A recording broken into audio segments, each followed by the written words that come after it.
Incoming transmission. Hello, this is Matt and McKinley from History Dispatches. We are the father-son duo bringing you the weird, the wild, the wacky, and the craziest tales from across time. From the Ice Bowl to the Great Heathen Army. And the head of Oliver Cromwell. The same head they kept on a pike for 3 years? Yep, all here on History Dispatches. New episodes every weekday. Find out more at historydispatches.com or wherever you get your podcast app. All you need is a few minutes to start your day off with something historic when you listen to the This Day in History podcast. Every day there's a new episode for you to listen and learn about what happened that day way back when. So listen and subscribe to This Day in History wherever you get your podcasts. That's This Day in History wherever you get your podcasts.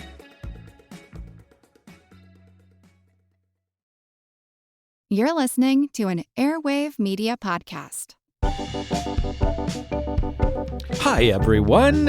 It's Mick Sullivan, and welcome to The Past and the Curious, episode 105. This episode comes on the heels of a visit to Chicago. I had a great time meeting people. Thanks to those of you who came out. Hope to see more of you down the road. This episode is about two people that tie to Chicago. Not just Chicago. They tie to food.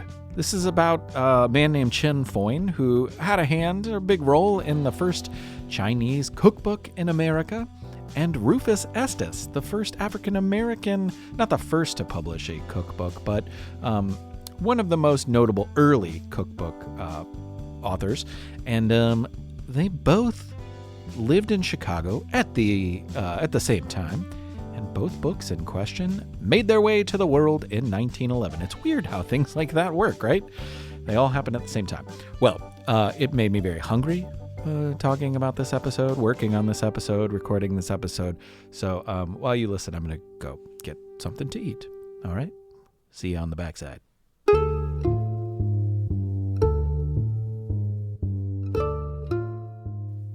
Somewhere, way back in time, long before we as people were writing stuff down, something amazing happened. Thanks to our ancestors. And I mean our collective ancestors all over the world. Maybe you've heard of societies or groups of people who were hunter-gatherers. This was a common way to survive. Hunt for meat, gather plants and nuts, rinse and repeat. Over time, we learned what plants were edible and probably also figured out which plants were not. So please, let's have a moment of silence for those long-lost ancestors who ate bad plants. But 3 cheers for the ancestors who found the good ones. I think I speak for everyone when I say, thanks for broccoli and spinach, my buds. But things really started to change when the gathering part of hunting and gathering began to lose its total importance. It happened because people took an active role in growing the plants rather than relying on nature to do it. Smart, observant people began keeping seeds from the biggest, the hardiest, or the tastiest plants of a species, and then planting those to grow the next season's plants. This selective process changed what we grew over the years. It was a way to pick the qualities of food that we like and try to grow more that were similar. This human intervention is called plant domestication, and archaeologists have agreed that at half a dozen places around the world, very early humans used the idea to change their world and ours. These places are called World Hearth Sites, places where, independent of one another, people chose specific seeds to grow the best plants. The process repeated itself over and over again each year for eons until the selected plants changed over time to have the properties that humans wanted the most. Eventually, they began to resemble the plants that we eat today. This was all done by human observation, selection, and intelligence. Really, it's science in action. So, good work, people from long ago.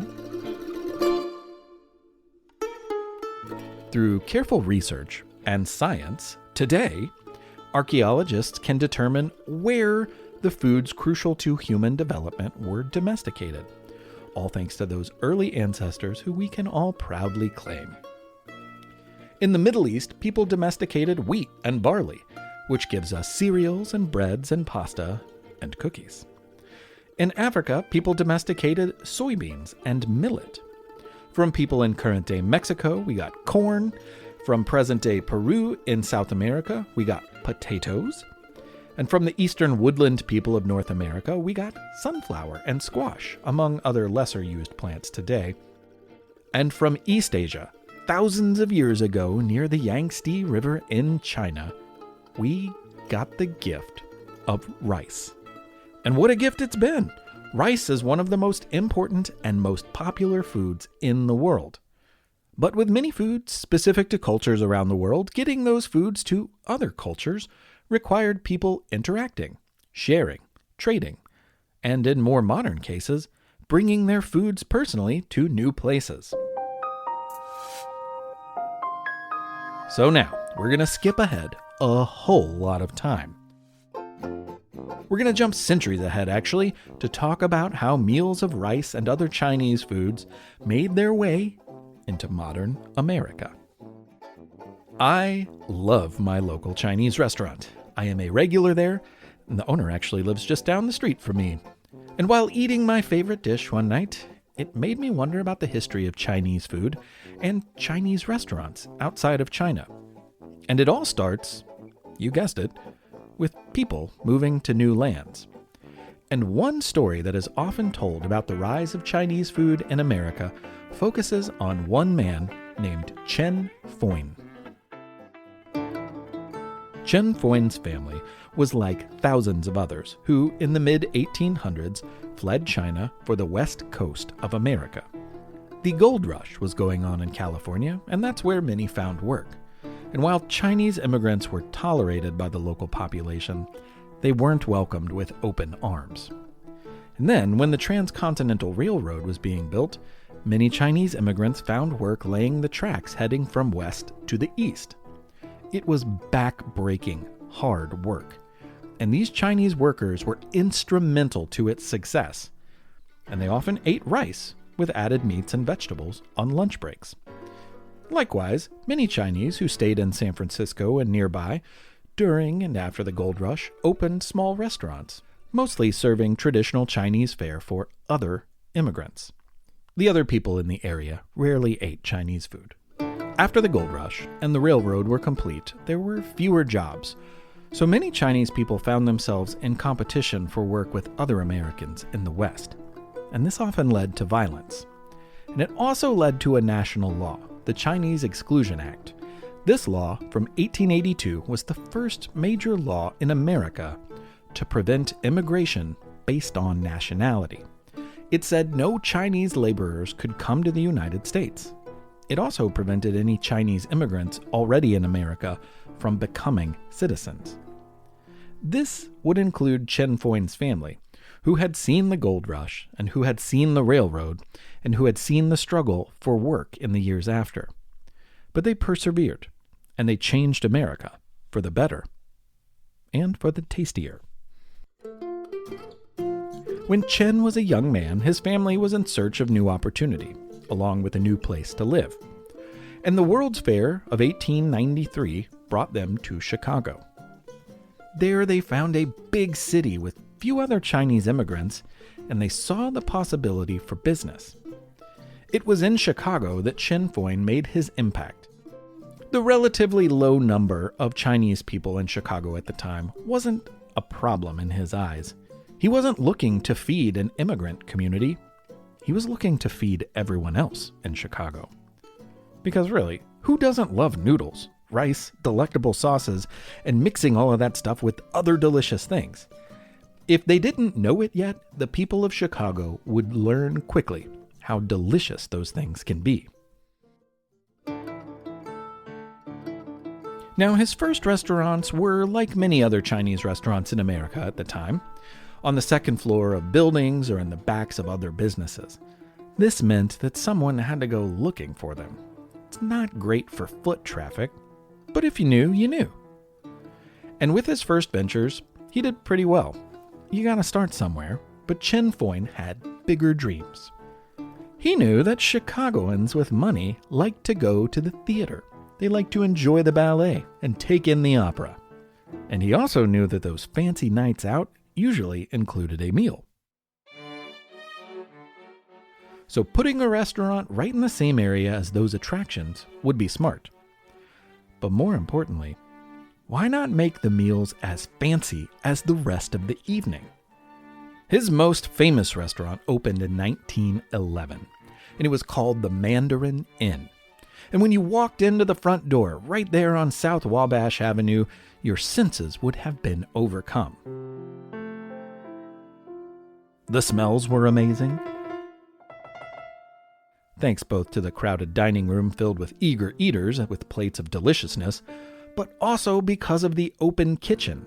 Chen knew that some people held dim views of Chinese cooking, so with an open kitchen, it was plain to see how clean and healthy the Mandarin Inn was.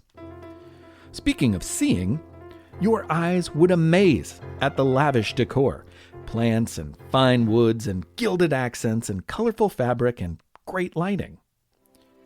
Your ears would be met with the sounds of an orchestra, an opera singer, or in many cases, the sound of the pipe organ that Foin had installed for the musical offerings that diners would enjoy every night. Waiters were dressed nicely, but not as nice as the man himself, because there, in the middle of it all, was Foin, wearing a tuxedo, and sometimes a cape to boot.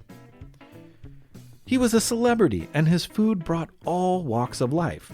Ladies shopping in the Loop, arts lovers out for a night on the town, families celebrating a special occasion, politicians, dignitaries, and even, it was said, Chicago crime leader Al Capone himself, a notable fan of Chinese food. A lot of times when you go to a fancy pants restaurant, you eat over a fancy white tablecloth. Never really made that much sense to me because with sauces and soups and such sliding around and slipping from spoons, stains are impossible not to see. Even still, it's so common that when describing nice restaurants to someone, it's common to call a fancy place white tablecloth if you want them to know that it is a formal restaurant. It's been said that Foin was the first restaurateur in America to use white tablecloths. I don't think that that's true. But he was certainly early on this trend, and it was another way for him to showcase the quality of the Mandarin Inn. The Mandarin Inn made a huge impact on Chicago and visitors to the area. It was a must-eat destination for food lovers. One big fan was a woman who worked in the neighborhood. Her name was Jessie Louise Knowlton, and she loved the food so much she spoke regularly with Chen and his chefs.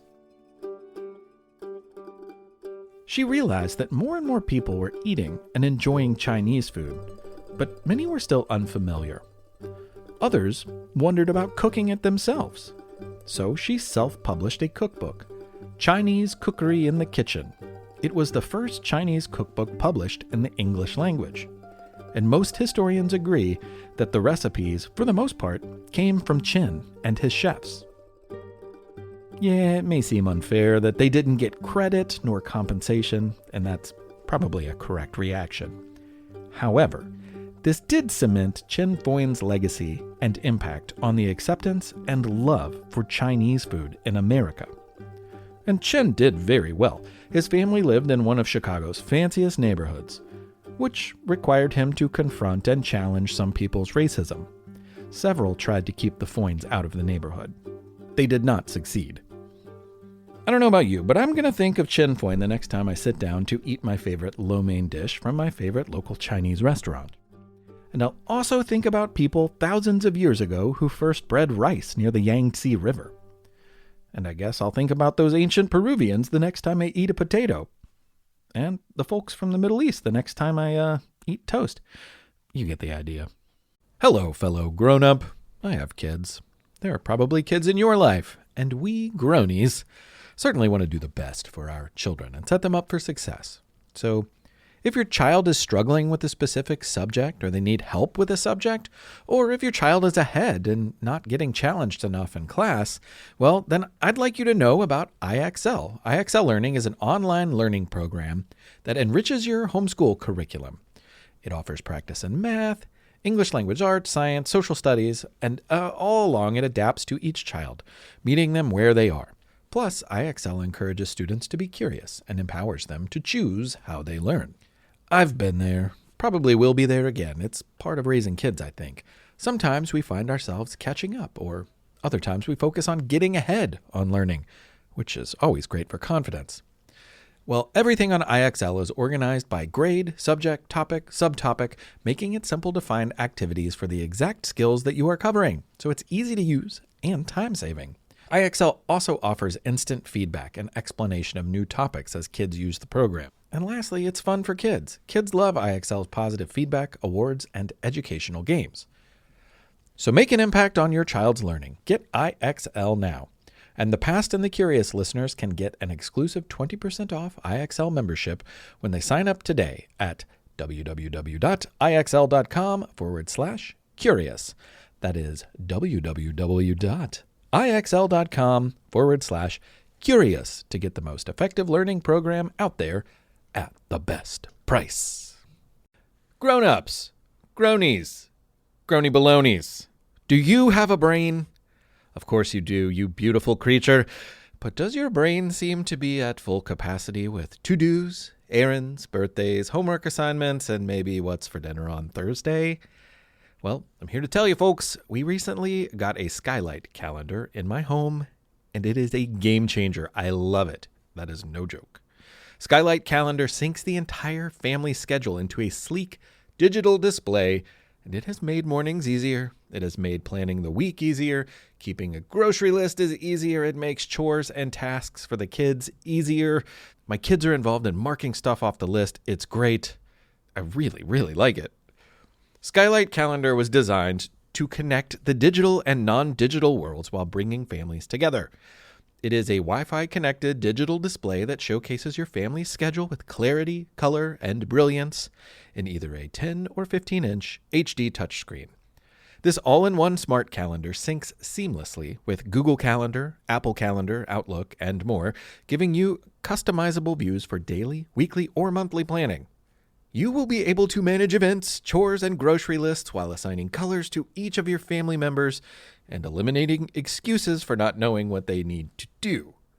And with the free Skylight Companion app, you can add or update events, lists, and more on the go. Your happiness is Skylight's happiness, so if in 120 days you are not 100% thrilled with your purchase, you can return it for a full refund. No questions asked. Right now, Skylight is offering our listeners $30 off their 15-inch calendars by going to skylightcal.com/curious. So go to skylightcal.com/curious for $30 off your 15-inch calendar. That's skylightcal.com/curious. Thanks, grony balonies. Okay, you have 30 seconds, and Ellie and Gunnar are about to come up in here with a lot of energy to talk about Velma B. Johnson. Take it away. This is Ellie. And Gunnar. I want to talk about Velma Johnson, also known as Lana Cindy.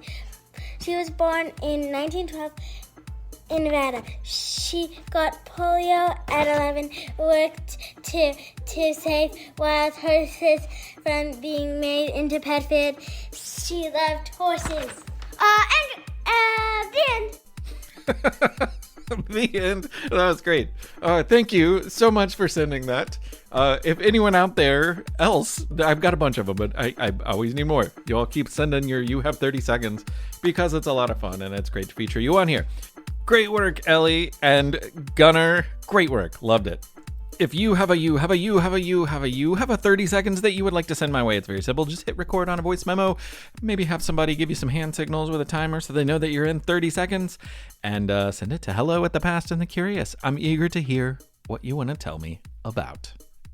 It's quiz time. It's quiz time. It's quiz time. Time. Yep, you heard the man. The me, it's quiz time. Okay, You ready? Let's do this. It's food questions, short and sweet. What was the first food eaten in space by a human being?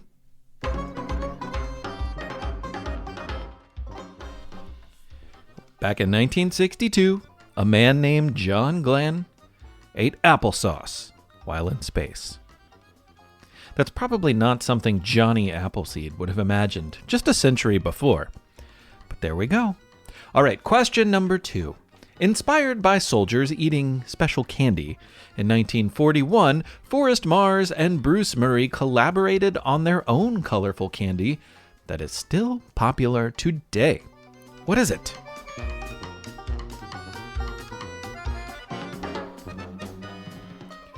Soldiers during the Spanish Civil War ate British-made chocolates that had this thin candy shell that kept them from melting in their pockets. Well, Mars and Murray then created the colorful version M&M's. That's where the name comes from. And this, they probably, you've heard the tagline, melt in your mouth, not in your hand or pocket. I think they left the pocket part out. M&M's come in all sorts of different versions now, including some that we have upstairs in my house right now.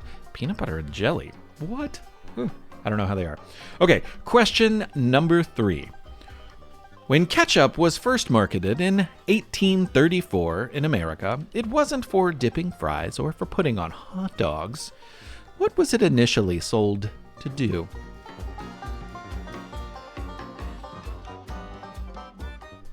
Perhaps you might think it was a natural house paint, or nail polish remover, or a hair tonic. If you thought of any of these, were you right? No, you were worse than right. You were wrong, really, really wrong. Ketchup was actually sold as a medicine. Dr. John Cook Bennett sold ketchup to treat indigestion and diarrhea. He even made a version of ketchup in a pill form so you didn't have to taste it. That made dipping fries very difficult to do.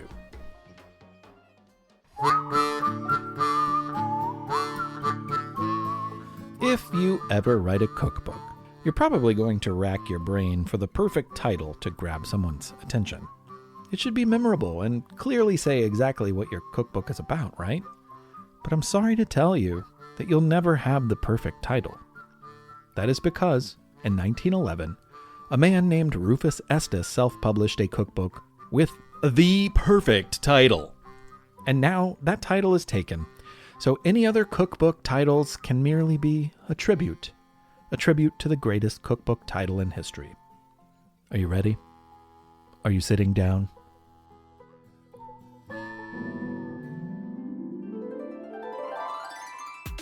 Oh, hi. I'm Rufus Estes, and you might know me from my delicious dishes. I have fed presidents and princesses, icons, and everyday people. And now I'm giving you the result of my years of cooking experience. It's all right here in my new book, Good Things to Eat. If you're ever looking for good things to eat, you can learn all about all kinds of good things to eat in my sure-to-be smash hit book, Good Things to Eat. Once again, that's Good Things to Eat. That's right. Good Things to Eat. Actually, there's a little more to it. Good Things to Eat, as suggested by Rufus, is the official title of the pivotal cookbook. It's one of the very first written by an African American, and one that left a huge impact on culture. From potatoes to poultry, cakes to steaks, Rufus made it better than nearly anyone. And with his book, he gave everyone the proverbial keys to the kitchen. And the keys were valuable. Rufus was one of the most respected chefs in America. And his resume, the assortment of jobs he had worked and kitchens he had been in charge of, was most impressive. Not as impressive, though, as just having a few bites of his cooking. Anyone who was lucky enough to enjoy a Rufus dish certainly 100% absolutely responded the same way. These are good things to eat. I mean, well, probably, right? Surely. Rufus Estes was born in Tennessee in 1857, where his family was enslaved. He was the youngest of 9 kids, and quite small when the Civil War began. As he said it, nearly all the enslaved men in the neighborhood for miles around ran off and joined the Yankees. Because several of his older brothers joined the war, that left him, just a young child, with a lot of responsibility. He remembered at the age of 5 hauling water from a nearby spring, feeding cattle, and tending to the young calves. But a few years later, when 2 of his brothers did not return from the war, he recognized that their deaths had deeply affected his mother. In 1867, after the war and emancipation, the family moved to Nashville to live with his grandmother. Even at that young age, he felt a duty to help his mother, whose health had suffered with the grief from her loss. I thought I could be better of service to her and prolong her life by getting work, he had said. Quite a thought for a young kid. So he milked cows, carried lunches to laborers working in fields, and earned money however else he could. But at the age of 16, his life took a sharp turn towards his future. His future in food. He got a job at a well-known and fancy restaurant called Hemp Hill's. It was here that he learned his first lessons in the art of restaurant deliciousness and laid the groundwork for a career as a chef. He worked at Hemp Hill's until the owner sold it in 1881. Rather than stick around or find a new gig in Nashville, he followed the growing crowds moving up north to Chicago, Illinois. In the Gilded Age, as the time was known, Chicago had grown to be one of America's most important cities. Thousands of workers moved there for employment and worked incredibly hard, often for not much money. Plenty of other people in town had a lot of money.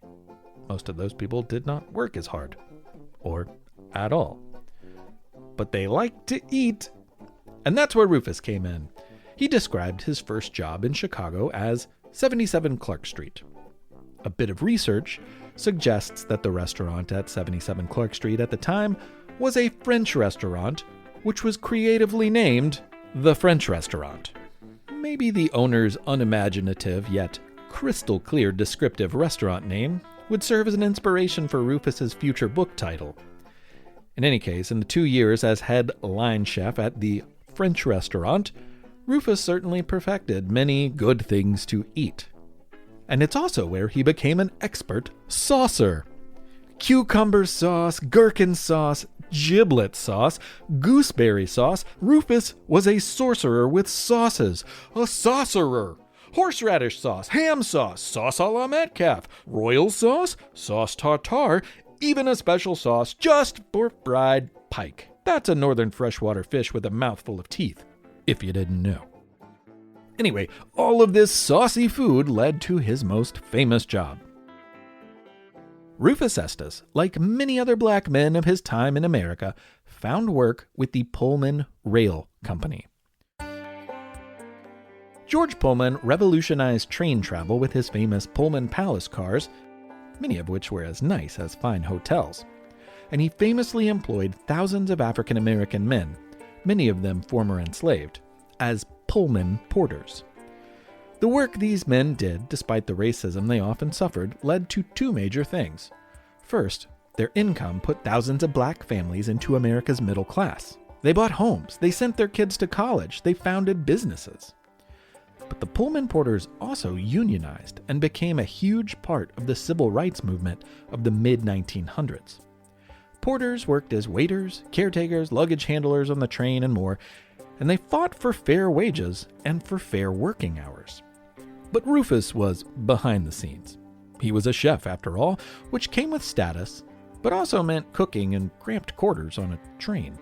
As you can imagine, there was not a lot of room for a big kitchen in a train car. But space was of no consequence to Rufus. He could sauce and souffle in a closet with his eyes closed and one arm tied behind his back. His abilities meant that he was often in charge of the food on the most important and fanciest train cars. So Benjamin Harrison and Grover Cleveland, both of whom were presidents, enjoyed his food, as did the famous actor and brother of an assassin, Edwin Booth. He also fed Helena Modjeska, a world-famous stage actress in her day, and the namesake of a still popular and much beloved marshmallow and caramel candy. When Spain's Princess Eulalia came to the 1893 World's Fair in Chicago, she savored his special saucy suppers as she traveled on board a beautiful Pullman palace car. As his recipe repertoire grew, so did his accolades. Rufus's friends began trying to convince him to publish a cookbook. Black cooks had published a few, but none of those books were hits, and none of the authors were professional chefs with a resume quite like Rufus. So they figured his could certainly stand out. As you'll recall from the first half of this episode, 1911 was the year that Chinese immigrant Foin opened his famous Mandarin Inn in Chicago.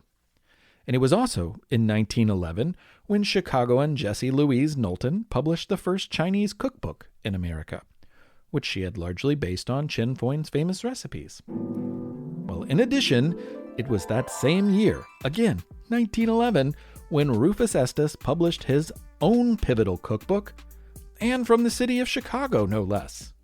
Good Things to Eat did not have a lot of specific amounts for ingredients if you read it as a recipe book. It was more of a glossary with general directions for hundreds of dishes. Over 600, actually. From stuffed steamed onions and banana sandwiches to baked cherry pudding and broiled mackerel. Alas, there is no recipe for lava chicken, but there is one for jelly chicken. Jelly, chicken, sweet jelly chicken in a nose full of smells. Food so delicious it'll make you yell. Potato balls and parsnip fritters, broccoli gratin. Sauce is so delicious and a good thing to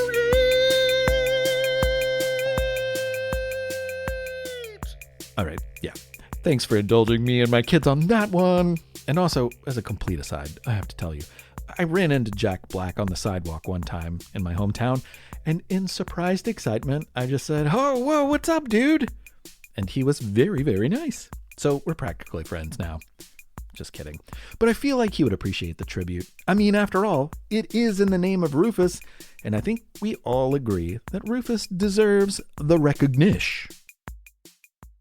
Anyway, after time with the Pullman Rail Company, Rufus worked on private cars for wealthy industrialists as well as on ocean liners. And this gave him a chance at some international travel. One of his favorite trips was the visit he made to Japan for the Cherry Blossom Festival. And after leaving the railroad and traveling life entirely, he worked in restaurants in Los Angeles, California, until his passing in 1939. There wasn't much fanfare for him at the time. Like I said, he still deserves more recognition, but people's awareness of Rufus Estes and his important place in history has been growing. It's believed that there are fewer than a dozen original copies of his book in the world, but reproductions are super easy to get now, and it is in the public domain, so you can find it digitally for free online. It's a really interesting thing to flip through. I'll post a link to it on the website, and you can have a look through it to see what sounds familiar, strange, or deliciously interesting. There are plenty of good things to eat in Good Things to Eat.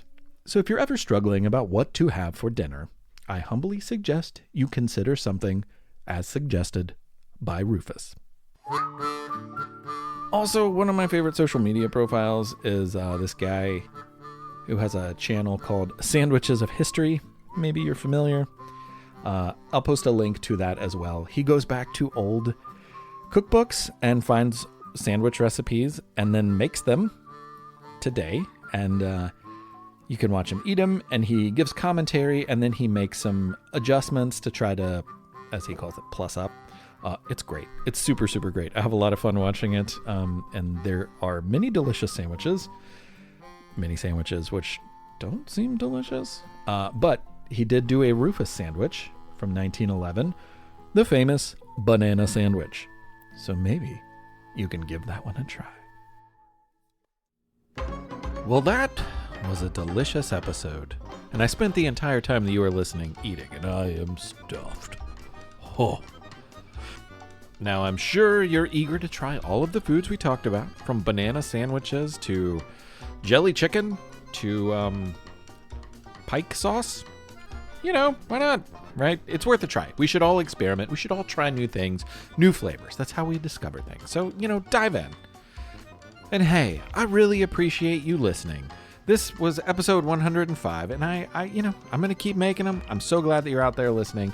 Speaking of, I do have someone to thank. Henry Stanchik, in Evanston, Illinois. I think you might have been at the Chicago show. I'm guessing you probably were, right? I bet we met. Hello to you. Thank you for your Patreon support. And if you all want a song, you got to holler at me, okay? Because I owe you one, okay? So drop me a line. I sent an email. Everyone else out there, thank you for your support. Thank you for listening. Remember, be nice to people. Stand up for what's right. Don't be afraid to speak up. And tell somebody that you like this show. They'll appreciate it. I'll appreciate it. And you'll feel so good about it. It's very springy here in Kentucky. If you listen to this before the Kentucky Derby, the big horse race, which is on the first Saturday in May, you might think of me because I live like a mile and a half away from the racetrack. I will not be anywhere near it. It's just not my thing. But there's going to be a lot of attention on Louisville. And so that's fun. I like it when people pay attention to my city. There's like a whole week of festivities around it. And the local night is on Thursday. They call it Thurby. And I actually produced a video about Tori Murden from episode 101, who you probably remember if you've listened. She's the woman who rowed across the Atlantic Ocean. And she's going to be honored. And I produced a video that is going to be put on the Jumbotrons there. They have dueling Jumbotrons. Tens of thousands of people. I'm like, what? They're going to watch what I made? Okay, cool. So it's been neat that I've been able to stay involved in that story. Tori story is one of my favorites. Anyway, happy spring, everyone. This is Mick Sullivan signing off. Thanks for listening to The Past and the Curious.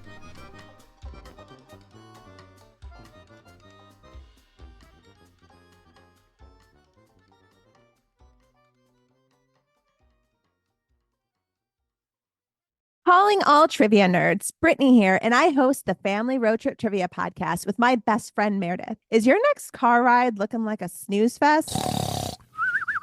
We've got the cure. 3 rounds of awesome trivia every week. Harry Potter, Disney, science, sports, you name it. No more silent car troubles. The Family Road Trip Trivia Podcast. Connect, laugh, and learn with your kids, big and small. New episodes every week wherever you get your podcasts. Search for the Family Road Trip Trivia Podcast. We've all been there. You're standing in a museum staring at a painting and all you can think is, I don't get it. To me, knowing the story behind an artwork is a huge part of knowing how to look at it. I'm Amanda, the host of the Art of History podcast, where we view history through the lens of some really great works of art. Each episode, we dive deep into the bigger picture behind some familiar and maybe not so familiar pieces. Check out Art of History now wherever you get your podcasts.